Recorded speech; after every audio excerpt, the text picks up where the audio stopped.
Welcome to the Airgun Extra Podcast, brought to you in association with Crackshot, the Southwest's premier airgun centre and ranges. We will put a link to their website in the podcast description. I'm Matt Manning. With me, as usual, is my mate Rich Saunders. We've got loads and loads to get through this evening.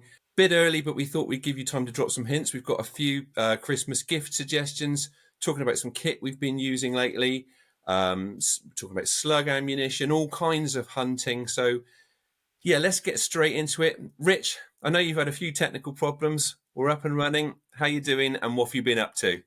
Yeah, it's been really busy, Matt. I mean, the weather's turning now, which starts to become a bit of a factor this time of year. I don't have any issue shooting in the rain. It's just that most things I want to shoot don't really want to come out in the rain. So that's sort of the big issue at the moment. But been shooting an awful lot of feral pigeons. I think on the last podcast I said about my new farmyard permission, and I'd read a story about it just recently for the website as well. It turns out that the farm has a sister farm which is about 4 times as big, and we got asked to go around and deal with some feral pigeons around there. And honestly, these cow sheds are like football stadiums. They're like aircraft hangars. They're enormous. And so me and a mate went round there the other evening and shot 70 ferals, which the farmer, well, it's actually a dairy research centre, was absolutely delighted with. So that was good. The other farm, the smaller farm, has got all the cows in now, so we can get out in the fields and shoot rabbits. And I think I said before that, I used to drive alongside the pastures there just about every single day, and you could see rabbits all in the fields. It's like Watership Down. So looking forward to getting hold of those and getting onto them, because they're just undermining fences all the time, and they're also eating a fair amount of grass. And there's literally, at any one time, no kidding, you can see 300 rabbits out there.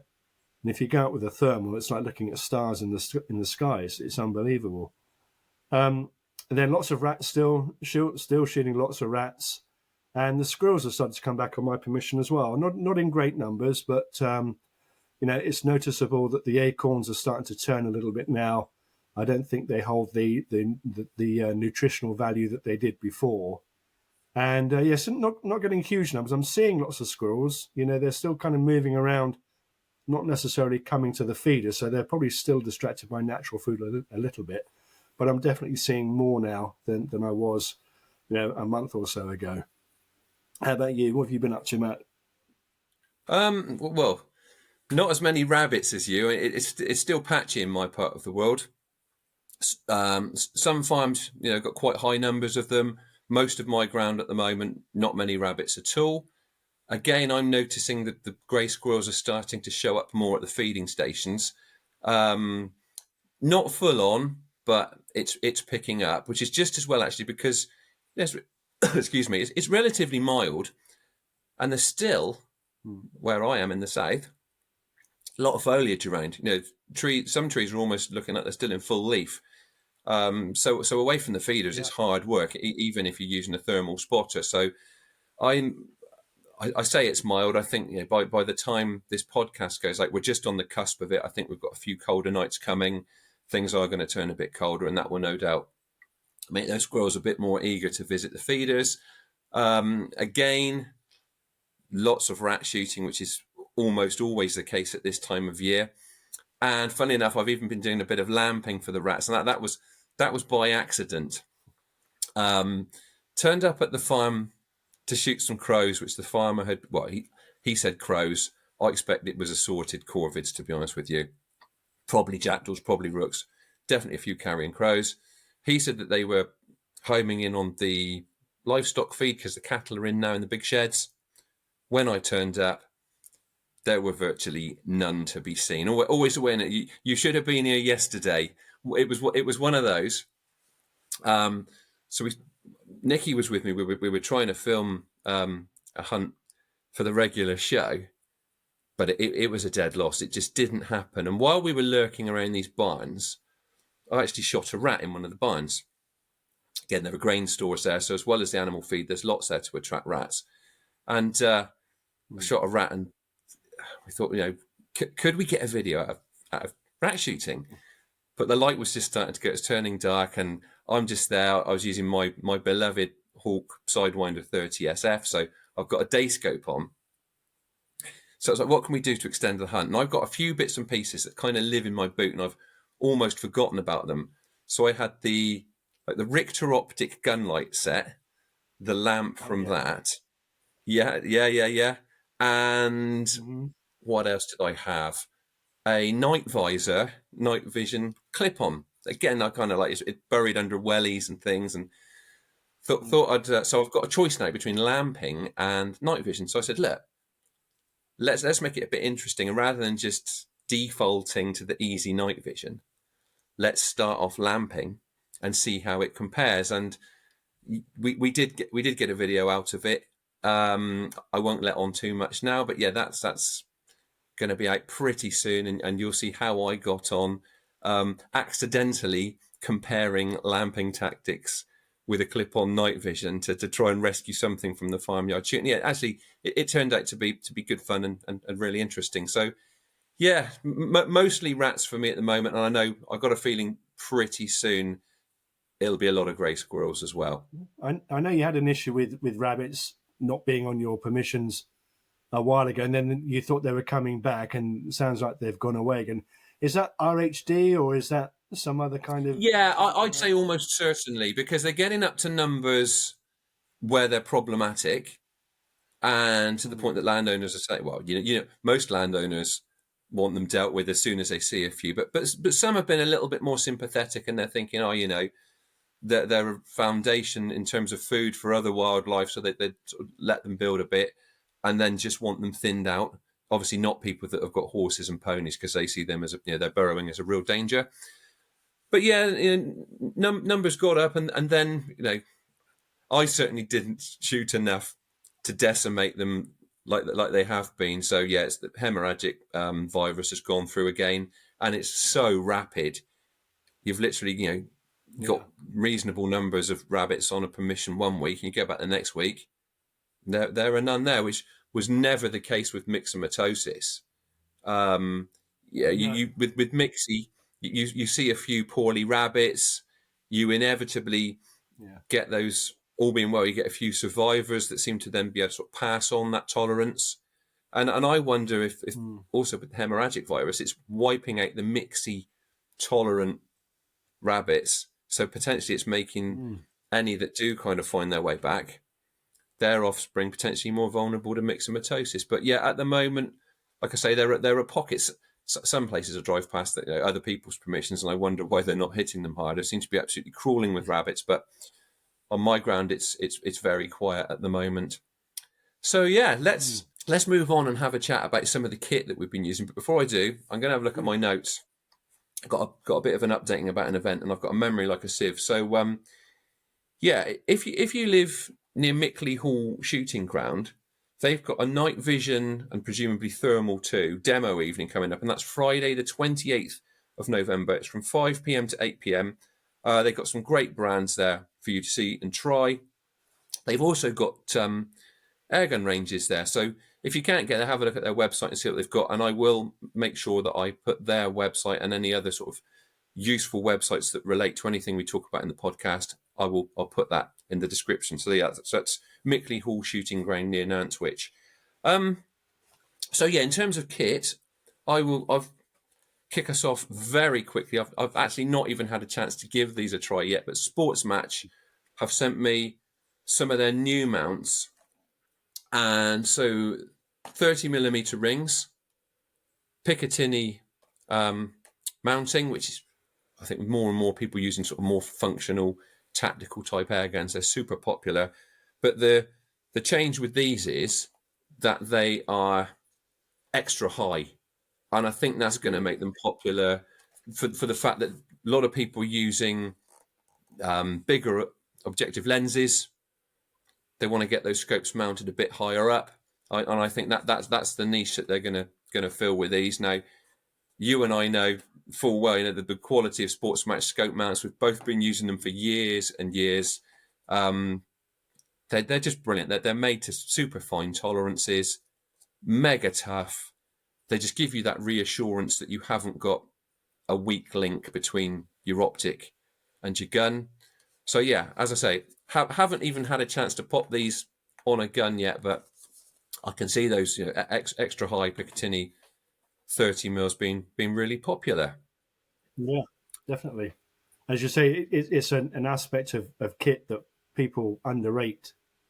Yeah, I mean, really corner cutting with cheap scope mounts is always a false economy. You put that weak link between your gun and your scope, you're asking for trouble. But I think also, compared with some stuff that's out there now, SportsMatch aren't crazy expensive either. I think looking at the box, they've got a lifetime guarantee, but they're like a sensibly priced premium product. They're not unreachably expensive. Putting poor mounts on a rifle is like putting crappy tires on a Ferrari. No, you're just not. It is. It's the performance out of your scope and your rifle. Not at all. Not at all. So, Rich, moving on to some kit that I know you have had an opportunity to actually use, and I think we can see it parked in front of you. What have you got there? Well, I prepared earlier. So this is the new AirArms X200 Vanguard, which is priced at £699, and is probably sort of one of the more talked about rifle releases of recent times. And I think 2 years ago, AirArms kind of flagged that it was going to be looking at producing a new rifle that would carry on, at least spiritually, from the S200. And you can see here this sort of very deep kind of cutout is very reminiscent of the S200 rifle. And I must have, so this rifle is manufactured by Pressihol in India, which is the company that AirArms has got this global distribution agreement with. But it's made to AirArms' own specification and design. And, AirArms is a premium priced rifle. And this is a new venture for them because this is very much mid-priced. And I must admit, when I got it to review, I was a little bit kind of ambivalent about it because, I love an AirArms and I just, love the stocks and just the beauty of them. And this is a completely different category of rifle. But, having shot it, I have to say that it really, really grew on me. It's got lots of adaptability and refinement and flexibility here. You've got the curved butt pad goes up and down. The buttstock extends by, I think it's 40 millimeters. The cheek piece goes up and down as well. So lots of adjustment on the stock, more so than many rifles. Certainly any other rifle in this category, but many more expensive rifles as well. It's really solid. The trigger's good as well. You get 2 magazines with it. And yeah, I really liked it. It took a little while to clean the barrel because the barrel was pretty filthy. But I don't see that as a bad thing because it means it's just been prepared for shipping. So I had to give it a really good pull through. I had to try 2 or 3 different types of pellets in it. I went with AirArms Diablo Fields to start with, some QIS Streamlines, some JSBs as well. And the JSBs were about the best. But subsequent to me reviewing it for the channel and for the website, I've been using H&N Barracuda 8s, and they're really, really good in it. Really nice tight groups. Consistency wise, it's only a 160 bar fill, and you get about 120 shots from this quite large bottle, not regulated. But so it's worth spending some time to find the sweet spot. But I was getting about 120 shots out of it, and the shot variance was like 4 or 5 feet per second, bang on 11.5 foot-pounds. So yeah, it really grew on me, and I just hope that people will give it a chance. I really do. I think that's the thing. I mean, I'm one of those people that have always, a big fan of AirArms. My first PCP was a very early S400, such an early model it didn't even have a safety catch on it. I've still got that gun. It was such a great gun. I couldn't afford it in multi-shots. It's a single shot gun. Brilliant piece of kit. And I appreciate that they've always kind of traded on their Britishness. And I know some people have been getting a bit cagey about this kind of international feel of this one, if you like. But they did it before with the S200 with CZ, which was just a mega success. Brilliant little gun. And like you say, you've been pleasantly surprised with this one. And a good point that you make is cleaning the barrel with a new airgun. And I think a lot of people, they're aware of the fact that they might occasionally need to clean the barrel if they are putting a lot of pellets through an airgun. I hardly ever do, to be honest with you. It takes a long time, in my opinion, to get to that point. But that first barrel clean, and it's not that the barrel is dirty per se, it's just like a gunk, isn't it, that you use to stop it if it gets like moist when it's in transit or storage. It prevents any corrosion during those weeks or months, and can be detrimental to accuracy. So you can buy a perfectly good airgun, run your first, however many pellets through it, and think it's an absolute dog, but it's that stuff that's in the barrel. Clean that out, let it up a bit, and it's a completely different machine. And this one was really easy to clean because there's no shroud, there's no baffles. On a lot of rifles that have internal baffles, you've got to poke a straw down to get the pull through. This is just straight in, pull it through, and it comes. It's only available in 177 just now. I understand that a 2.2 barrel is in the works. It's a pressure-hole barrel, but they're also planning on a cylinder version of this, and also an FAC version as well, which will go up to 35 pounds, 2225. So they're obviously, planning for the long term for this rifle, and as I said, I think I said in the review I wrote for the website, some people kind of dismiss synthetic stocks as just cheapy, horrible things. I love a synthetic stock, and there are good ones and there are bad ones. This is a really good one. It's as solid as anything. It really is. And bomb proof. I'm not suggesting that you will want to whack gates with it, but if you did, you're not going to get as upset as you would if it was a nice, lovely piece of walnut. So I've been using it quite a bit for rats around the farm, and it's been spot on. It really has. Brilliant. Well, it sounds like a decent piece of kit. I particularly like the sound of all of that adjustability in the butt section, because I'm really fussy about being able to nestle into a gun exactly how I want. And I say you can just length of pull, height of the butt pad, height of the cheek piece. What more could you ask for? Brilliant piece of kit. And yeah, look at that. I mean, great. I hope it does good things for AirArms. And it locks down really solid. There's on a lot of these adjustable stocks, you kind of adjust it and then the things move around and what have you. No movement in this whatsoever. Yeah, and that's good. What's it? Ballpark £700. I mean, some adjustable. Yeah. So some adjustable stocks on guns costing a lot more than that have a fair bit of wiggle in them. So yeah, no, well done, AirArms. Well done, AirArms. So right, let's crack on with these Christmas gift suggestions. Like I said at the outset, I often moan when people start speaking about Christmas too early, but I also want to give people the opportunity, if they want to sort of pass on these ideas to loved ones or start dropping a few hints. And I will. It's for you and me. No, afraid not. This is not just for you and me. This is for real people to also be inspired by. So yeah, I will kick us off by, I reckon, if I could have a relatively affordable Christmas gift from somebody, or buy a really nice Christmas present for a shooting friend, tickets to the British shooting show. When is it? From the 13th to the 15th of February, I want to say. It's usually falls around Valentine's weekend, Friday to Sunday. It's at the NEC. It's one of my absolute highlights of my shooting year. You know, you've got all of the brands there, all of the different guns. And not only can you see them, but you can also shoot them on the ranges there. Optics, night vision, thermal stuff, other accessories, ammo, it's all there. There are, you know, retailers there that you can also buy the stuff from.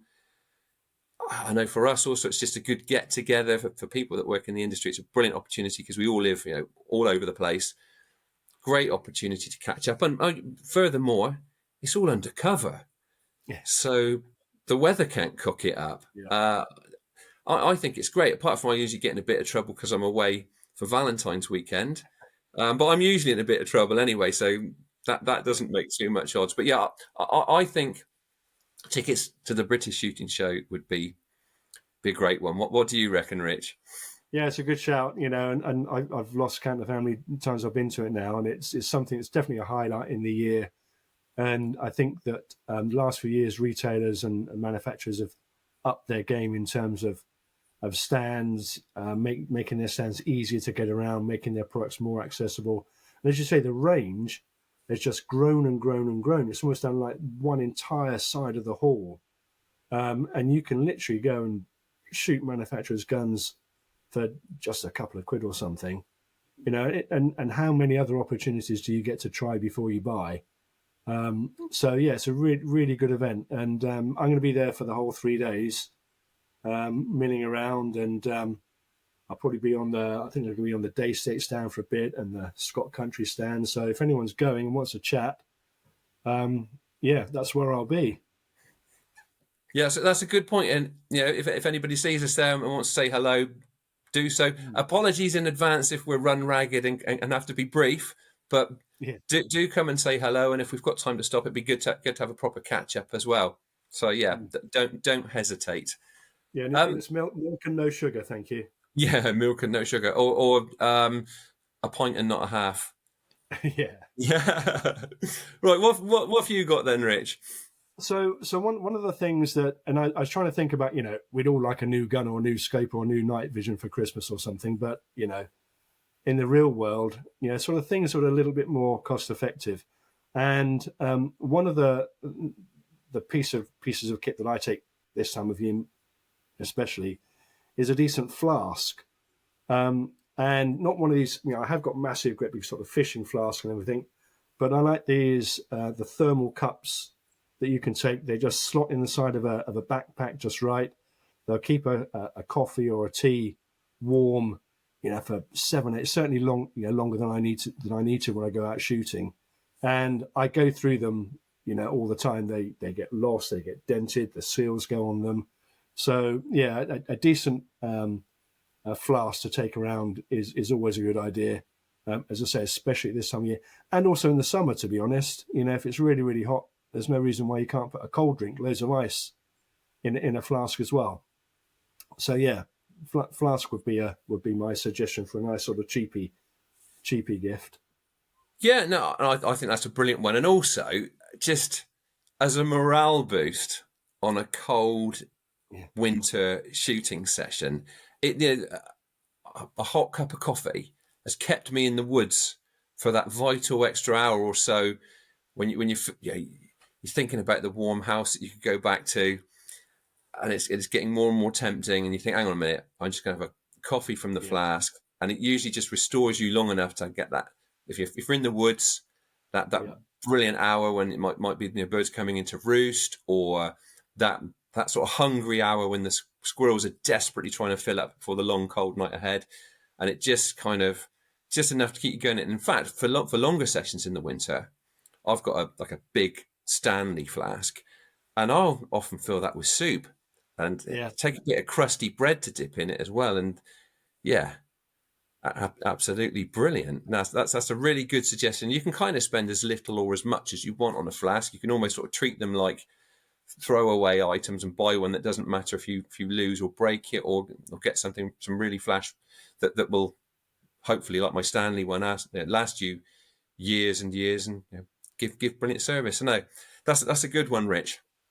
What else have you got on that? My next one is Muckwet gloves, and in fact, I've got a packet here that I've not even opened yet. That's their sort of flashy packaging, but I might even be able to dig out a photograph of me in action with them. But to be quite honest with you, for the last 10 or so years, anyone that's seen a photo of me or a video of me out shooting, I've probably been wearing muck wet gloves. I absolutely love them. I like to wear gloves shooting, whatever the weather, usually just to keep my hands clean. Like round the farm in particular, there's rats have been peeing everywhere.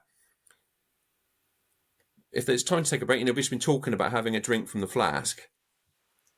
Peel off my gloves, at least my hands are now superficially clean. Quick bit of hand sanitizer, I'm good to go with the flask then. So there's that element of it. But also in the winter, I've whinged about this before, but I get Raynaud's, and it's something to do with the circulation. It mostly just affects my fingers and toes. But sometimes it could be the coldest day, it doesn't affect me at all. Another time, just a little bit cold, fingers go yellowy white, lose all their feeling. It's a bloody nightmare, to put it politely.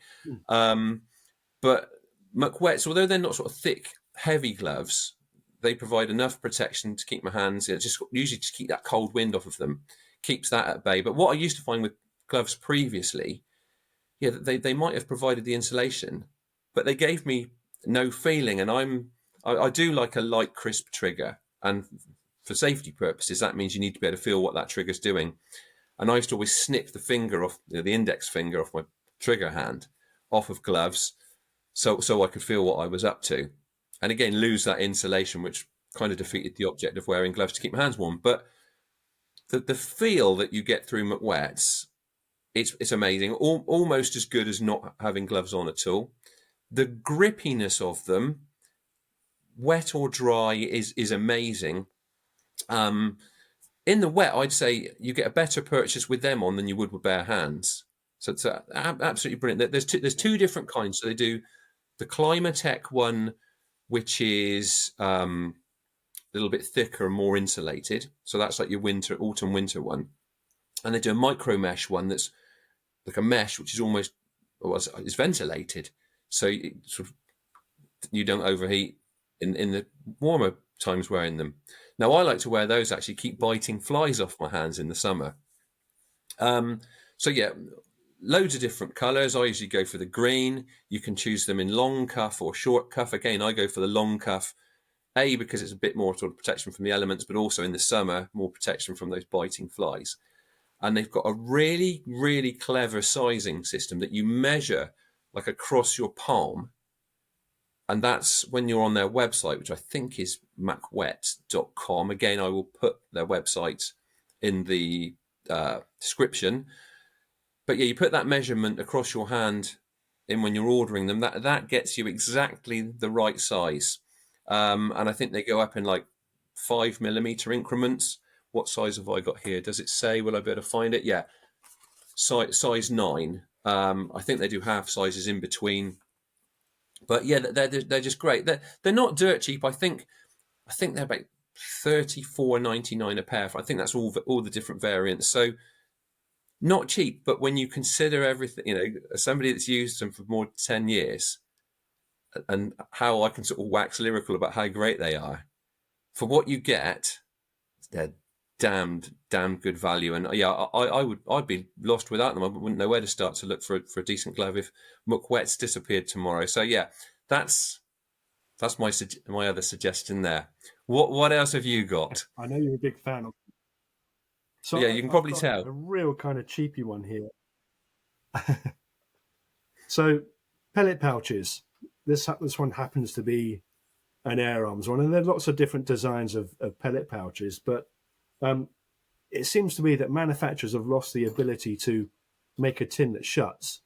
And the back of my truck, I've got like a sort of like an ammo box that I keep tins of pellets in, and it's just there's probably about 1.5 inches of random different size pellets in the bottom of this box where the tins have just fallen apart, and they all come out. And even if they all fall out and it's just one tin, they get damaged by the time they've fallen out and rolled around in the back of the truck. So I use lots of these pellet pouches, and it's just a simple case of putting it in, zipping it shut, writing on the outside what it is, and you never have that frustration with spilt pellets again.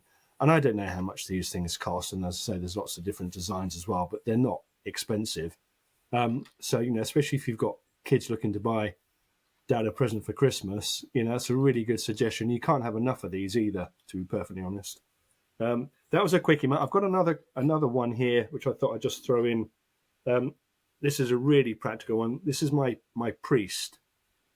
Now, obviously, if you're an HFT shooter or a competition shooter, I hope that you won't ever need one of these. But if you're a hunter or pest controller, it's very useful. And I started using this more because, when I've haven't been shooting a lot of feral pigeons just recently, if you do have a pigeon which needs to be dispatched humanely, it's not always safe to give it a follow-up shot or a sort of a coup de grace from close range, because you're in a building essentially. So the priest is a really humane and handy piece of kit to carry around. What have you got, Matt? Any more? The priest's a good one, Rich. And like you say, sometimes, because I always say, you've got a gun, get in close quickly and finish it off. But you're absolutely right, especially if it's on concrete in a building at very, very close range, it's a bit of a sort of where it goes, nobody knows. So if you've got a priest, no, great suggestion. So my next one, and I was kind of thinking about gifty type guns, and I think a lot of people get fun gun, what I would describe as fun guns for Christmas. So your CO2 type guns, plinking guns. And I was thinking might be a bit cheeky asking somebody to buy you the actual hardware, but CO2 capsules. And funnily enough, there's a bit of a new kid on the block at the moment in terms of CO2 capsules, and it's Bisley. They're distributed by John Rothery Wholesale. I've been trying a few of their 12-gram capsules there.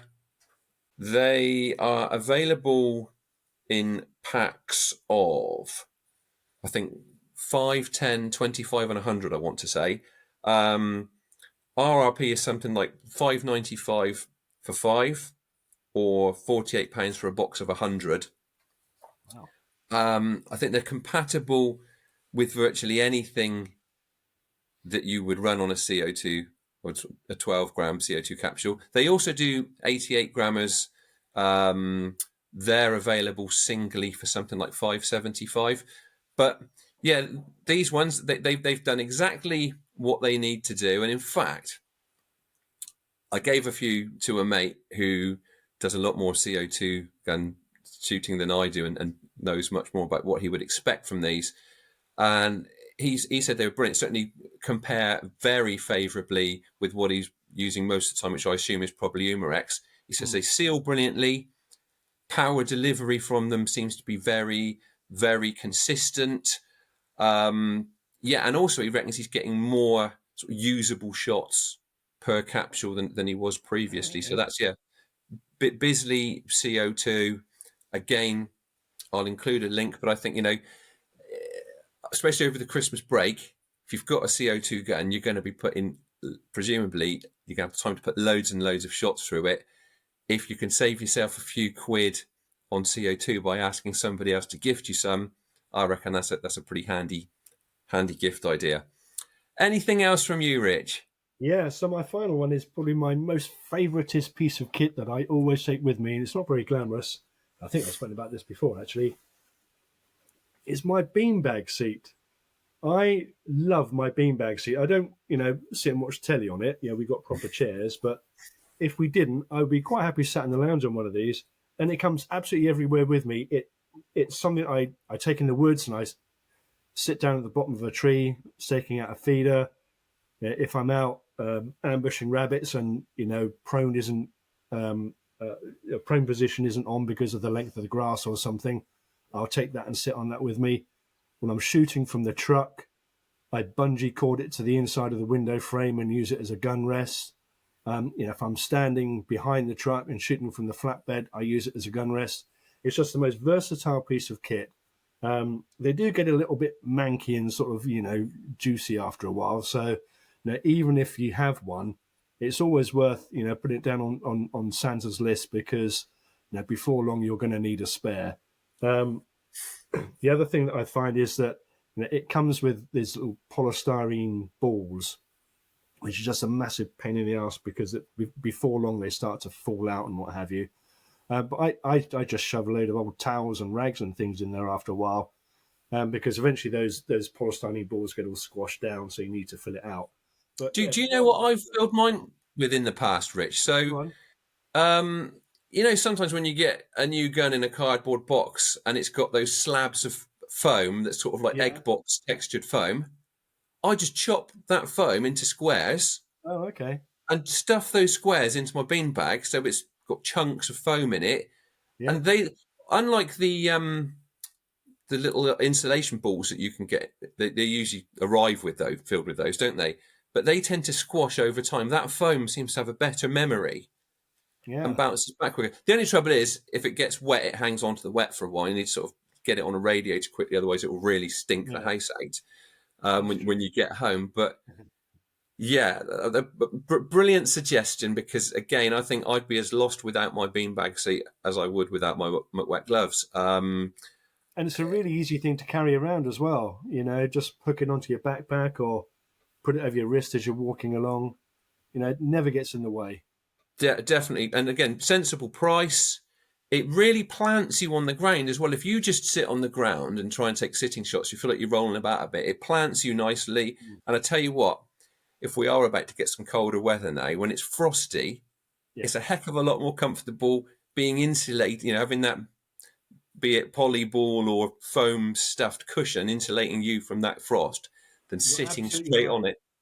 Because I often use mine if I'm sitting in a hide, and it's really, really cold. It's my feet are the first thing to get cold, because your feet, no matter how good your boots are on cold ground. And I would take my beanbag seat, put that on the floor and put my feet on that.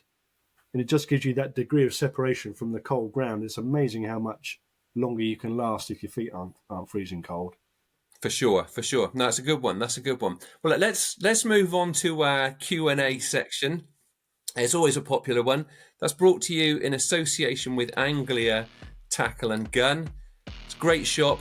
As the name suggests, they've got fishing tackle and guns, loads of air guns, loads of air gun accessories. They're a really nice team.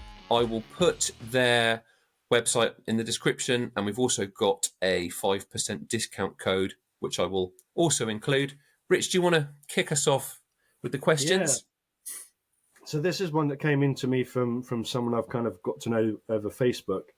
And he asked, do you think that decent spring piston rifles will eventually disappear and we'll all be shooting with PCPs? No.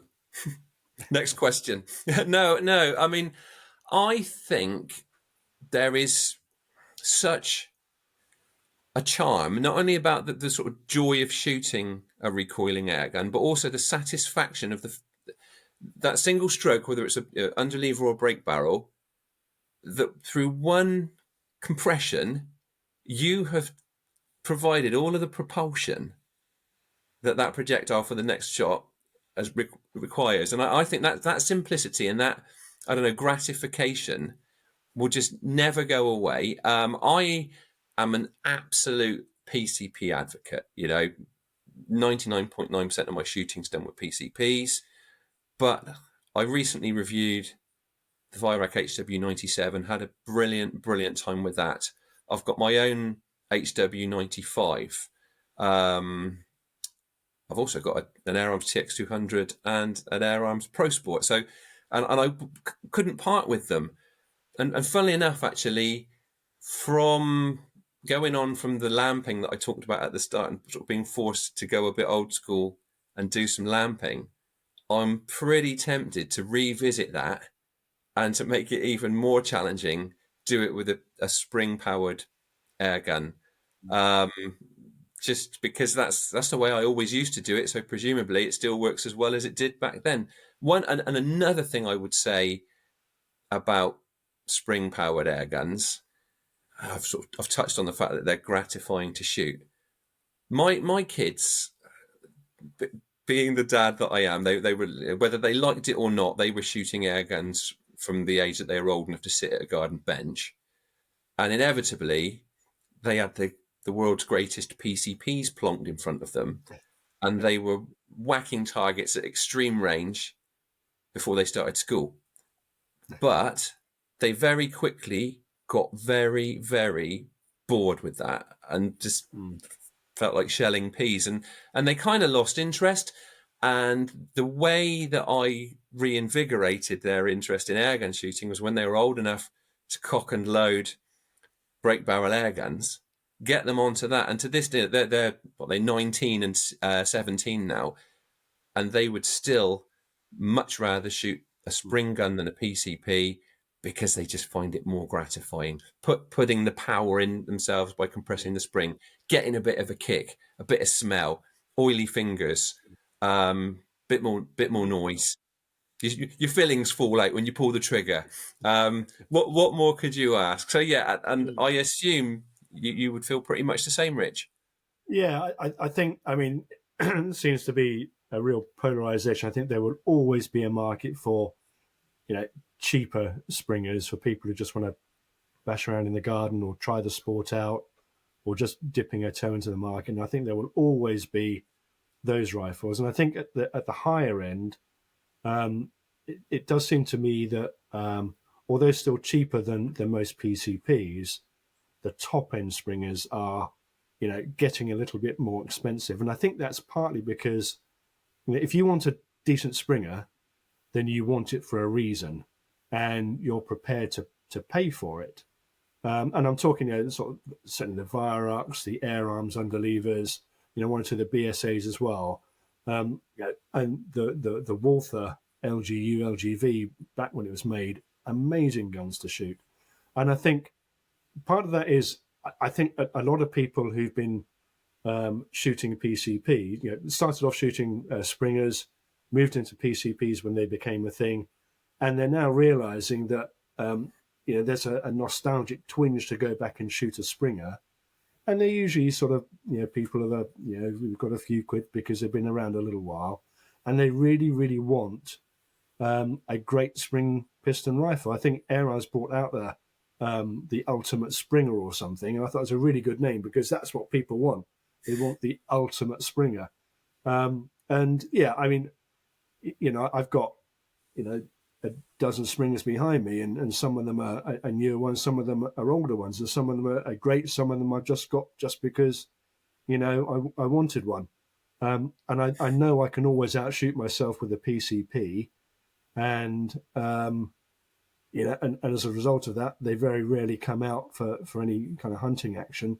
But yeah, I would not be without my springers at all. And I shoot every Saturday at Reading Air Target Shooting Club, and invariably I take a springer with me because once I've shot a couple of 3 PCPs, I want to push myself that little bit further. So I'll give a springer a chance. So yeah, I think they're around for the long haul, both at the cheaper level and at the high level as well.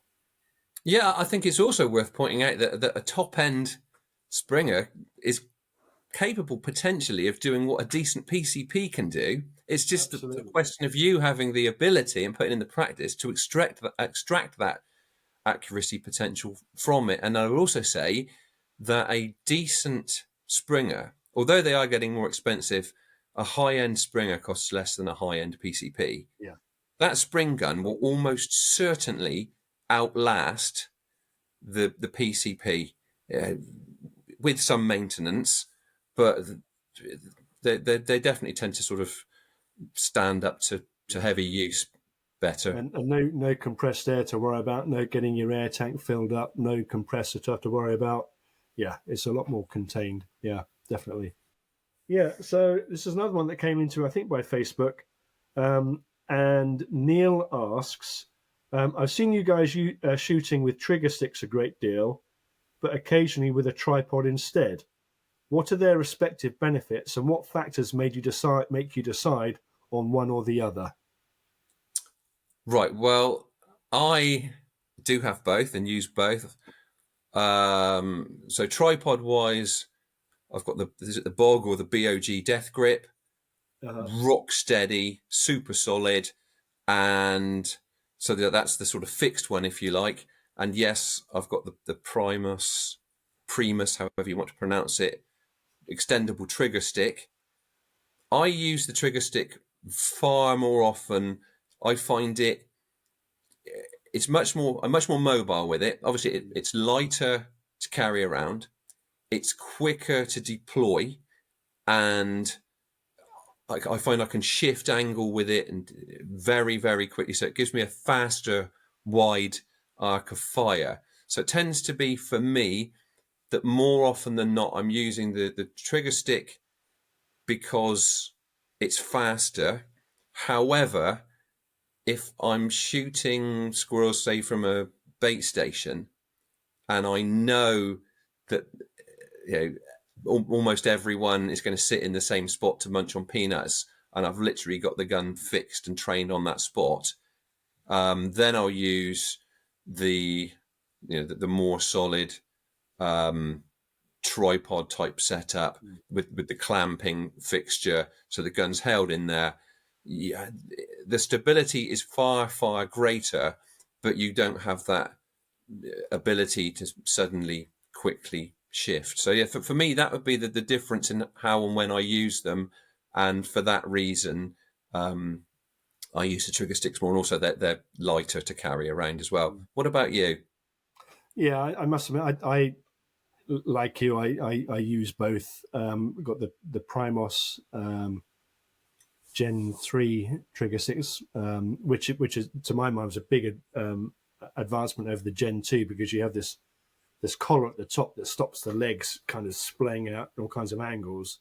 Yeah. When you're in a muddy yard shooting rats, wasn't it? And they used to just splay very slowly. Exactly, you've got one up by your ear or something. You can't sit in the dark, and so if I'm moving around a lot, which I tend to when I'm ratting down on the farm, then I'll take my trigger sticks with me, because they just fold up nice and small. And like you, I'll use a tripod if I'm going to be more static and know that I'm not going to have to aim up or left or right or something, because they are more cumbersome to adjust, simply because you don't have the trigger system. I tend to use so I use my tripod. So I've got a Recon one and a Rotex one, and I tend to use the Rotex one with the saddle, so that you clamp a rifle into, and that's relatively quick to adjust, because you can sort of walk on, spot a rabbit, and if you haven't got time to clamp the rifle in, you can just rest it in the saddle, so that's quite good. And then the Recon one, I've taken the clamp off the top, so it's just got the like an Arca attachment. So I have an Arca accessory rail on the rifle, and that just grips into the Arca attachment on the top of the tripod. It's incredibly fiddly to put it in the right place in the dark, and you end up kind of making a hell of a racket if you have to move around and put your rifle in the thing lots of times. So I use that if I'm a lot more static. And the other factor I think also is that I think every gun that I've got sits in the V yoke of the trigger sticks really, really nicely. Not all rifles sit in my in the saddle on my tripod. Some of them, I don't really like clamping around the bottle. Some of the bipods don't really have much of a fore, and it's all sort of bottle. But I've got a Black Wolf, a Daystate Black Wolf, which has a very sort of squared off, boxy underside to it, and that sits in a clamp perfect. It's like it's been made for it. That's a really good. If I'm using my Black Wolf, then 9 times out of 10 I'll probably take the tripod with me, simply because it is so solid in there. I have, dare I say, I've had a couple of times where a rifle's fallen out or fallen over on a tripod. You don't leave a rifle in a set of trigger sticks, because they're not designed to. A tripod is designed to take a rifle and you to have kind of hands off. And I've had a couple of the air has turned blue around me moments. because it's topple over for one reason or another. But yeah, those are my. I'd probably say 7 out of 10 times I'll probably take my trigger sticks with me. But if I really know exactly what kind of shooting I'll be doing, if it's very, very static, then I'll take my tripod, one of them. I was going to say, but both brilliant pieces of kit, and you quickly become rather dependent if you're like me and forget how to shoot properly. Yeah. Right, so next one I've got is this one's from Jordan May, who I think sent us 1 or 2 questions in the past, actually. So thanks, Jordan. Obviously, good supporter. What are your thoughts on using slug ammo with sub-12 air guns? Is there a place for them, or do pellets always top them when it comes to pest control? I can't see a reason why to use slugs in a sub 12 foot-pound gun. Pellets. You've got a decent gun, decent pellets. You're going to be, as accurate as you need to be, incredibly accurate over normal, sensible ranges. Slugs are going to be. I know you can get slugs that will perform at higher levels, but my experience is that slugs, because of the additional friction inside the barrel, just slows them down. So you're going to get 8 or 9 foot-pounds from a 12 foot-pound gun, which is fine if you're shooting on a range or something, but you're going to compromise yourself for pest control. And at the end of the day, a well-placed slug at 12 foot-pounds is going to kill a thing no more effectively than a well-placed pellet, 177 or 22 at 12 foot-pounds. So I don't even use. I do have one rifle an FAC rifle that I set up to shoot with slugs. It's a 2.2 running at about 40, 45 foot-pounds, something like that, and it's wonderful. I did have to send it off to get it set up specifically for it, but my FAC pellet rifles shoot just as many rabbits as my slug gun. And I think that the other and obviously not potentially for people who start shooting slugs and they get carried away with the idea that they're shooting slugs on a 12 foot-pound rifle, they might be tempted to take shots at longer distances because they've seen YouTube, then really is sensible. So Jordan, I wouldn't bother, mate. I really wouldn't. And I know people are going to say, "Oh, I shoot slugs in my sub 12 foot-pound rifle, and it's fantastic." Well, great, good for you, but I've yet to find one that shoots more accurately than a pellet rifle at sub 12 foot-pounds. So there. I'd be inclined to agree. I think, like you say, if people are getting great results with them at sub 12, good for you. Stick with it. But I've not done a lot of experimentation with them at lower velocities. But Mike Morton, back in the day when I worked with him on Airgun Shooter magazine, he did a really detailed test with, I can't remember what brand of slugs it was, but they were lightweight 177s made specifically for sub 12 use, and they were hopeless. Again, presumably because of that extra friction in the barrel, because obviously it's contact all the way along, which you don't get with a pellet because of that shuttlecock type shape.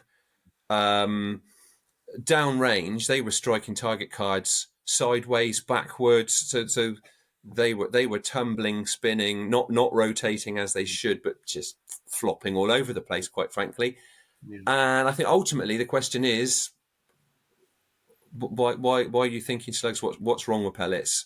At sub 12, I think they take some beating. Arguably, slugs have a better ballistic coefficient, but that tends to work better when you're driving them at extreme speeds through high power air guns, and you're using that ballistic coefficient and that extra weight to manage those high speeds at long range.